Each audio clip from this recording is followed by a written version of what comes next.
Hey guys, Scott here. I cannot run away from these questions even if I wanted to.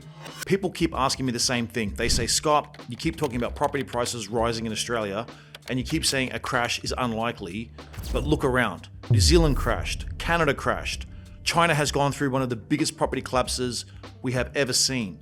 Parts of the US are even wobbling, and now even London has cracked. New house building at the lowest level in decades. A crisis. I have to say, I look at London where you have a terrible mayor, terrible mayor, and it's been so changed. There were only 4,000 starts in London last year for social and affordable housing. That is nothing like the scale of the crisis that we have. 35% of nothing is nothing. And honestly, those questions make complete sense, and they're good questions to ask. Now, London is one of the biggest and wealthiest cities in the world. China is one of the strongest economies on the planet. The US is the biggest economic superpower in history. Yet none of their property markets look stable right now. And at this point, it feels like dominoes falling. So the obvious question becomes, if London can fall, why not Sydney? When I started digging into London for this video, I expected to find one clean explanation. I thought it would be weak growth, or migration, or interest rates, or one bad government decision. That is not what I found. Every article I read focused on just one angle. One blamed taxes, another blamed rates, another blamed affordability or sentiment. Most of it was opinion, and almost none of it stitched the story together. So that is what we're going to do today. I'm going to walk you through the forces that cracked London one by one and compare them with what is happening in Australia so you can clearly see where things line up and where they do not. Now, by the end of this video, you can decide for yourself whether Sydney is actually next. Let's get into it. Before we talk about mortgages or taxes, we need to start with something more basic, because this explains why Australia and the UK can look similar on the surface, but behave very differently underneath. Australia and the UK actually began this cycle in almost the same place. Both rely heavily on immigration. Both shut their borders during COVID, and both central banks cut interest rates aggressively to restart their economies. Now, when rates fell, people rushed into property in both countries, borrowing surged, competition intensified, and prices jumped sharply. Then inflation became a problem. Both central banks lifted rates hard to bring it under control, and as rates rose, property markets in both countries cooled and activity slowed down. Up to this point, the two markets were moving almost in lockstep. But when inflation started easing and rate rises paused, the paths split. Australia stabilised and then re-accelerated, while London cracked. So what actually went wrong in London? In simple terms, three forces hit London at the same time: economic uncertainty, mortgage repayments resetting, and a hostile tax and policy environment. Let's unpack each of them. Now, this is the part most people overlook, but it lays the foundation for everything else. Australia has come out of a per capita recession. Growth has been modest, but it has been positive, which matters because the economy is still moving forward rather than shrinking. Unemployment is the key factor here. Everyone expected it to rise, but instead it surprised to the downside and fell to around 4.1%. That tells us the labour market is extremely strong. When people hold on to their jobs, they keep their income. When income feels stable, people continue making long-term decisions, including buying a home and committing to that mortgage.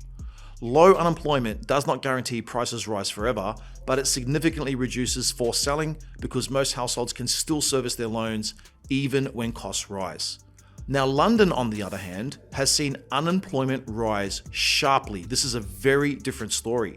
And this really does matter because London is usually the big jobs engine. When job security starts to wobble, buyer behavior changes quickly.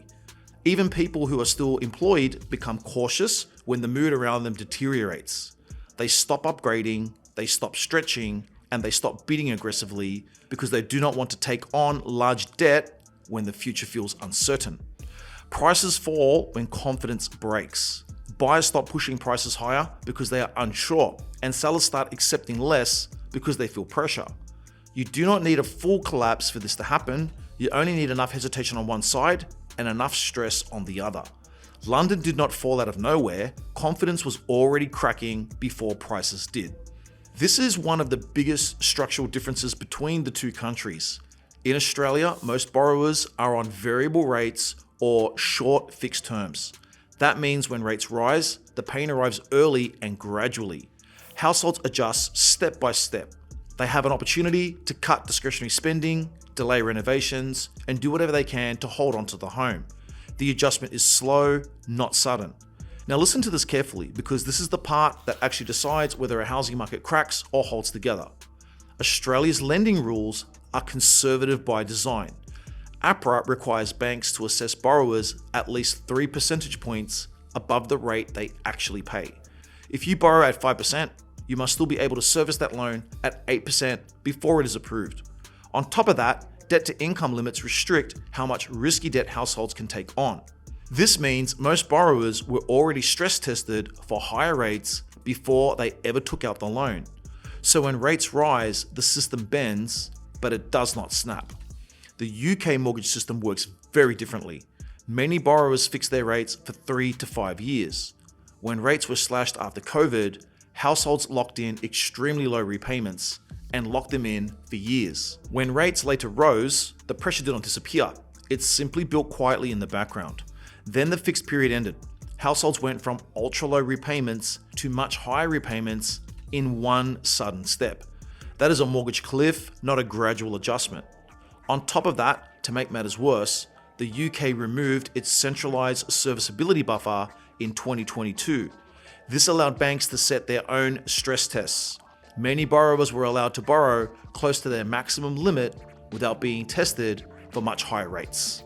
So when loans reset into a higher rate environment, many households simply could not cope. That is when selling pressure surged. Now, in a market like London, you only need enough forced sellers and fewer confident buyers to crash the market. Now, if higher mortgage payments and job uncertainty were not enough, this is where the UK story truly turns ugly. At the exact same time households were already struggling to hold onto their homes, the government made owning property far more expensive through taxes. First, buying property suddenly became much more expensive. The government increased stamp duty on additional properties and buy-to-let homes. That meant investors had to pay a lot more tax upfront just to buy the same property. Then holding a property became harder. Landlords can no longer fully deduct mortgage interest, which means many are now taxed on income they never actually keep. On top of that came higher council charges, stricter rules, and more compliance costs. Then came the big warning sign for wealthy owners. The government announced a new annual tax on homes worth more than £2 million, often called the mansion tax. Even though this tax isn't active yet, markets price these things in early. High-end buyers step back because nobody wants to buy a property knowing new taxes are coming. Existing owners started thinking, if this is happening now, what comes next? And that brings us to the second and more dangerous problem, fear of future taxes. The UK tax system is extremely unpredictable right now, so every budget creates panic. There are constant rumours about higher capital gains tax, rumours about more stamp duty changes, and even more rumours on new taxes on landlords. Whether those taxes land or not doesn't actually matter. The fear alone changes behaviour today. Buyers wait, owners rush to sell before the next hit. So you end up with a bad mix. Right now we have more people trying to sell all at the same time, and fewer buyers are willing to step in because housing has become unaffordable. Jobs feel very uncertain and confidence is gone. That is why prices fell so quickly, especially in expensive markets like London, where the buyer pool is already extremely thin. Now compare that with Australia. Here the tax system moves slowly and remains supportive of property. Investors still get the 50% capital gains tax discount, negative gearing still exists. Many states offer stamp duty concessions. On top of that, governments are actively pushing demand with low deposit schemes and buyer incentives. So while the UK made it harder to buy, harder to hold, and scarier to stay invested, Australia has done the complete opposite. That is why London cracked, and that is why Australia has not followed the same path. Now, London did not crash because of one factor. It cracked because multiple pressures stacked at the same time and hit confidence, hit borrowing capacity, and also selling pressure all at once. London faced rising job uncertainty, a sudden mortgage reset shock, weaker serviceability protections, and a volatile tax environment that spooked owners and landlords. Now ask yourself this, do you see those same forces lining up in Australia right now, especially given how conservative our lending rules are already and how gradual mortgage adjustment tends to be? Because when you compare the structure properly, these are not the same story. So I'm going to leave you with this question. When you look at Australia and the UK side by side, force by force, does this really look like the same setup? You tell me, will Sydney follow London's housing crash? If you found this useful, hit like, hit subscribe, and hit the bell icon so you do not miss the next update. This was your daily property update, your 5 to 8 minute breakdown on the economy and property so you can stay ahead of the market and become a property insider. See you at the next video.